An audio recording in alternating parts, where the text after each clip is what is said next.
है तो फिर आप देश के प्रति नहीं देश पर पढ़ सकते। सभी को प्रणाम।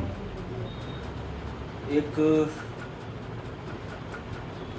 छंद लिखा था, याद आ गया तो पूरा ही पढ़ जाऊंगा कि अंधकार में व्यतीत कर रहे जो जिंदगी, उस जिंदगी में ज्ञान के प्रकाश सी बनी रहो, और निराश मन से निकाल निराशता को माँ मेरी सफलता की एक तुम आस सी बनी रहो।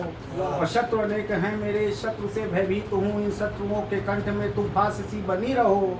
और आज फिर देवेश की भड़क उठी है लेखनी, इस लेखनी की तुम सदैव सांस सी बनी रहो, इस लेखनी की तुम सदैव सांस सी बनी रहो। और इसके बाद राष्ट्र की वंदना, और राष्ट्र की वंदना का जो सबसे मजबूत प्रतीक हमारा तिरंगा है, उस पर एक छोटी सी रचना। कि सीमा से आती देश की पुकार तिरंगा, सीमा से आती देश की पुकार तिरंगा, है हिंद के ऐश्वर्य की जयकार तिरंगा।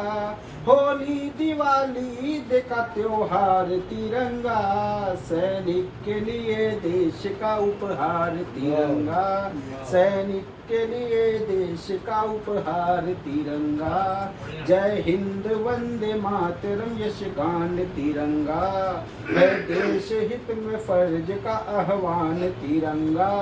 हर एक की हरकत पे है ये आंख लगाए, हर एक की हरकत पे है ये आंख लगाए, सीमा पे सीना तान सावधान तिरंगा, सीमा पे सीना तान सावधान तिरंगा।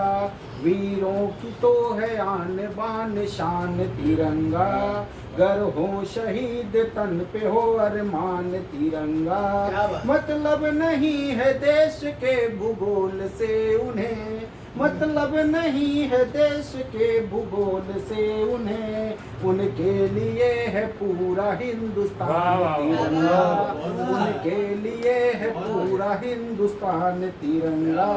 जब तक धरा पे है ये पतित पावनी गंगा, जब तक है बच्चा बच्चा देश भक्ति में रंगा, जब तक रहेंगे चांद सितारे ये गगन में, तब तक रहेगा ऊंचा विजय विश्व तिरंगा, तब तक रहेगा ऊंचा विजय विश्व तिरंगा। और एक रचना पढ़ता हूँ, योगेश भैया की तरह लिखने का मन होता है कभी कभी कि या तो कहाँ लिखा जाए कुछ ऐसा भारी भारी यार लिखा जाए कि हम भी योग्य समझे जाए, ज्ञानी समझे जाए। हाँ, और अगर किसी को ना समझ में आए तो हमको कोई पुरस्कार बड़ा मिल जाए। हमको दो मिले हैं, हिंदी संस्थान वालों ने दिया, हम तो कहे वहाँ पल्ले नहीं पड़ी होगी तभी दे दिया गया होगा। तो हम तो यही हमेशा कहते हैं कि योगेश भैया तरह अगर लिखने आ जाए तो भाई कुछ सम्मान मिल जाएगा। हाँ, कोई समझे जाए ना समझे उसकी बला से हमको क्या करना, हमने लिख लिया वो अपना। हाँ, समझ में आने वाला, अगर समझ में आने वाला तो बहुत से लोगों ने लिखा ना, ले लेके वहाँ गए, तेल मालिश तक कर डाली, सम्मान किसी को मिला नहीं। तो हमको ये लगा जो आदमी कभी हिंदी संस्थान के चक्कर तक न लगाने गया हो, पहली बार उसको किताब पे, मतलब यहाँ तक कि इनको सम्मान मिला। और हमारे गुरुजी, मैं भी कह रहा हूँ अरे भैया आप नहीं है वो डॉक्टर योगेश प्रवीण होंगे, आपको नहीं मिला, आपको कौन देगा। तो ये वाली दशा कि इनको वहाँ पुरस्कार मिला।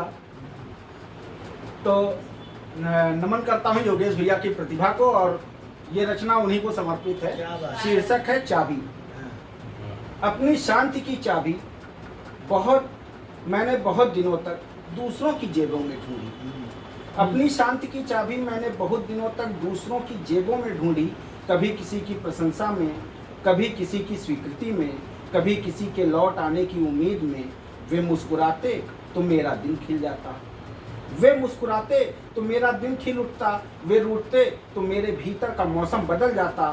धीरे धीरे समझ आया यह कैसा घर है मेरा, धीरे धीरे समझ आया यह कैसा घर है मेरा, जिसके दरवाजे का ताला हर राहगीर खोल देता है, जिसके रास्ते का ताला हर राहगीर खोल देता है। फिर एक दिन मैंने अपनी बिखरी हुई खुशियाँ समेटी, अपनी अपेक्षाओं की गांठें खोली और चाबी वापस मांगी। फिर एक दिन मैंने अपनी बिखरी हुई खुशियां समेटी, अपनी अपेक्षाओं की गांठें खोली और चाबी वापस मांग ली। जब कोई आए, अब कोई आए तो स्वागत है, कोई जाए तो शुभकामनाएं। अब कोई आए तो स्वागत है, कोई जाए तो शुभकामनाएं। अब मेरे मन का आंगन किसी के कदमों का मोहताज नहीं। मैं प्रेम करूंगा, मैं लगाव रखूंगा, लेकिन अपने स्वाभिमान की कीमत पर नहीं। मैं साथ निभाऊंगा, पर अपनी शांति गिरवी रखकर नहीं। अब मेरी मुस्कान किसी और की मेहरबानी नहीं, मेरे भीतर जलता हुआ एक अपना दीपक है, जिसकी लौ को हवा छू सकती है, झकझोर सकती है, लेकिन बुझा नहीं सकती, क्योंकि मैंने पा ली है अपने हाथ में अपने व्यक्तित्व की चाबी। हाँ, मैंने पा ली है अपने अस्तित्व की चाबी। क्या बात। एक और पढ़ लें।